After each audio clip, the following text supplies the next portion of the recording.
Mike Hogan here from Salty Cape.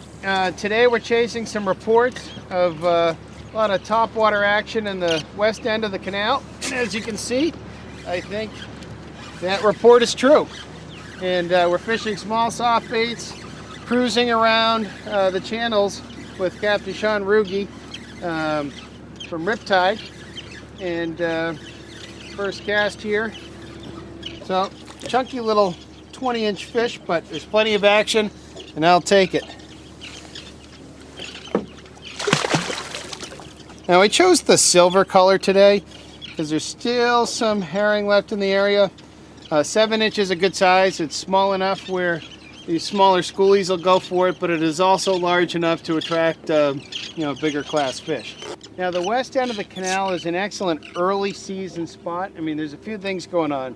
One, with the shallow water in this bowl here, the water temp gets a little warmer, so it's an excellent, when the water's still a little bit cold, the fish aggregate here. You get a large mass of bait that comes through here, and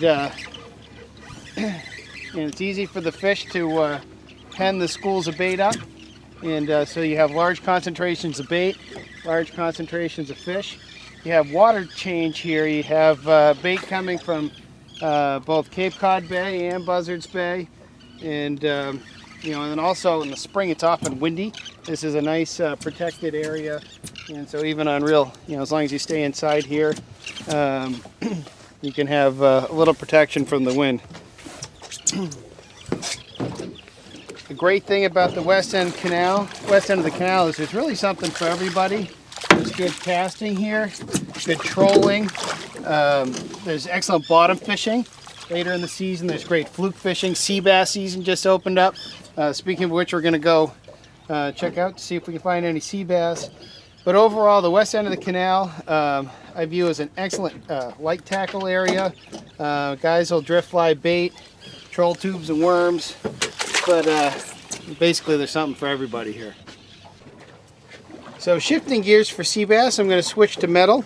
This is a new product from SI by Hoagie. This is the Squino, and as you can see, it's in sort of a 2-ply lure, but with this shape and size and profile, it weighs 50 grams, which for a 3-inch design is heavy, so it gets down very quick. This pattern has sort of a glow finish. I'm going to start with the olive color. Now I'm using the same outfit as I was casting for the schoolies. You don't need anything special. This is just my 7-foot light tackle spinning rod. I'm going to hip check Shaun out of the way here. And I just let this jig down to the bottom. There we go. That one must have been chasing it on the way down. Yeah, it's taking it on the drop now. Now, sea bass, I'm sure a lot of folks know this already, but they're incredibly spiny, and they also have extremely sharp gill plates. And so I always like to grab the lure, and that gives you a nice handle. And then, just like a freshwater bass, you can grab them by their lip, and that keeps your hands free from these very sharp gill plates, these spines on their gill. And these look soft, but they're actually quite sharp. And I have a whole free hand to work. And it's all very easy to control.